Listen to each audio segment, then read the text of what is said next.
Heroes of California allow us to introduce you to some great people in the wine business.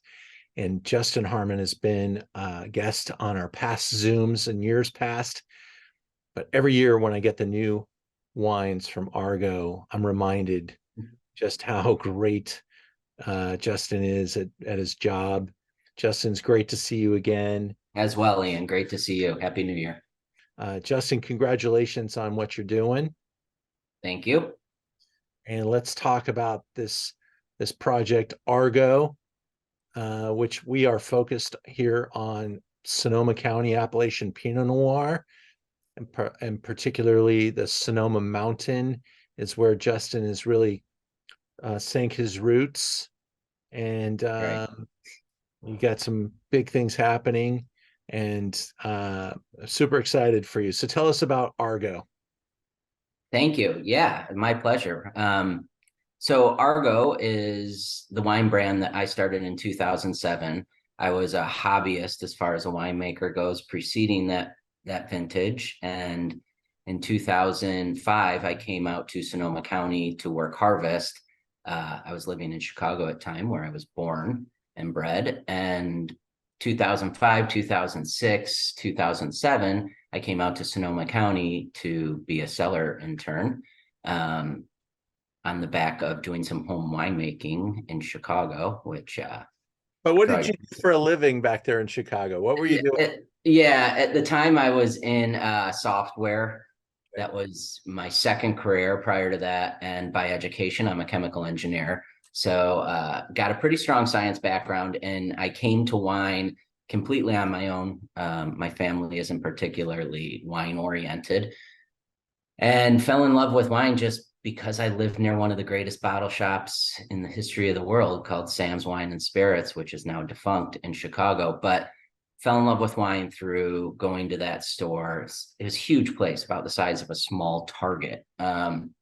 Incredible staff, incredible knowledge, and just grew my love for wine there through consumerism. And as is the case with me, usually when I really fall in love with something, I want to know how it works, how it was made.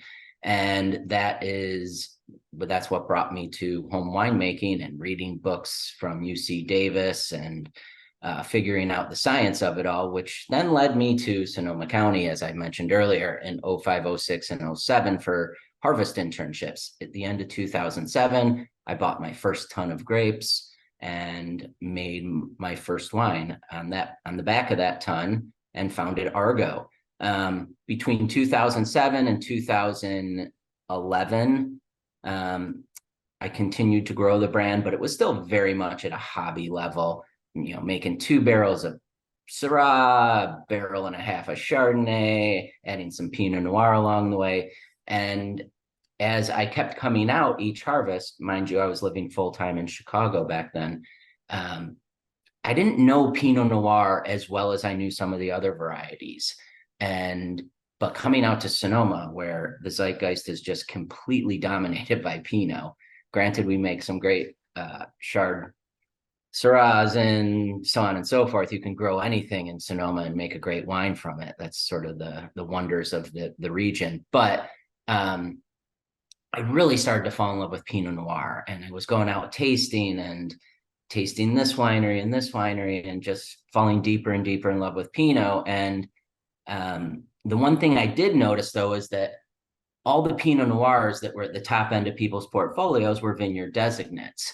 And I wondered to myself, what if we didn't hem ourselves in by just working with a single vineyard, and tried to just make the best possible Pinot Noir we could, regardless of the vineyard or the appellation. And so that's why Bastard Tongue is a Sonoma County appellation designate. And we do pull fruit from multiple appellations, namely Bennett Valley, Russian River, Sonoma Coast, but the majority of that wine is now and always has come from the top of Sonoma Mountain and the Sonoma Mountain appellation. So these are hillside vineyards.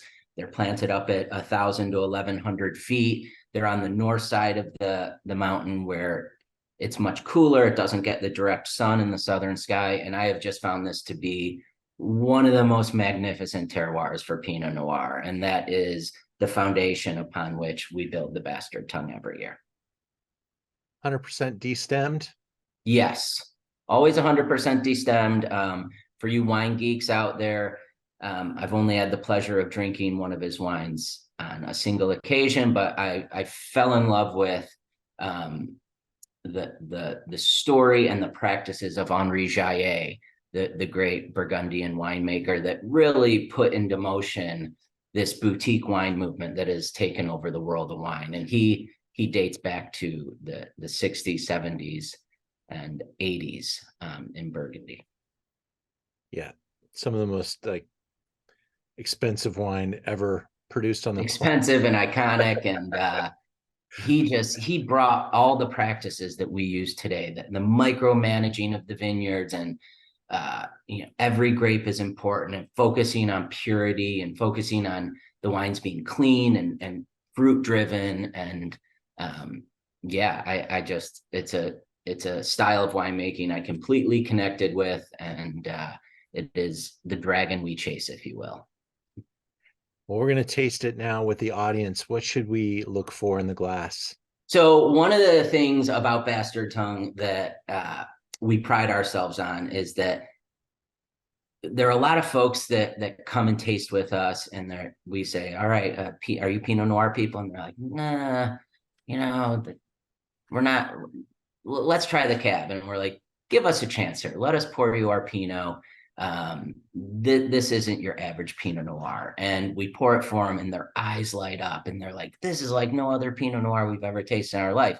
And the reason for that is this wine is deep and rich. It's voluptuous without giving away its structure. It's got just beautiful harmony and balance. There is a focus on the fruit. Look for darker red and black fruit notes, and this beautiful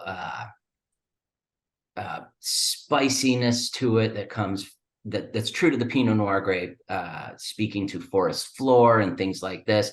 There's a gorgeous black tea component to it, not only from a flavor standpoint, but also structurally. And it's a wow wine. It's the kind of wine that leaves a massive impression, and that's very much how it is built. I'm going to say the black forest floor. It's got like there's almost a confectionery level of decadence here. It's a really absolutely. I love that you chose the word decadence, because that is what we're going for. We're going for maximum flavor impact, maximum textural impact. We just want this wine to hug and caress the tongue and just give you an overall feeling of goodness, if you will. You have a tasting room now? We do. About 6-8 months ago, we opened a tasting room. It's attached to the winery where we make our wines. We built it out. It's got views of the utilitarian side of the winery. I'm pointing at it right now. I'm in the tasting room. We got windows showing you the winery and what's going on there, and how we make everything. And then you come into the tasting room, and it's warm and it's inviting and it's comfortable, and we sit down at the table and we drink wonderful wines together. So it's by appointment only. My wife and partner in the business, Beth, will do most of the hosting.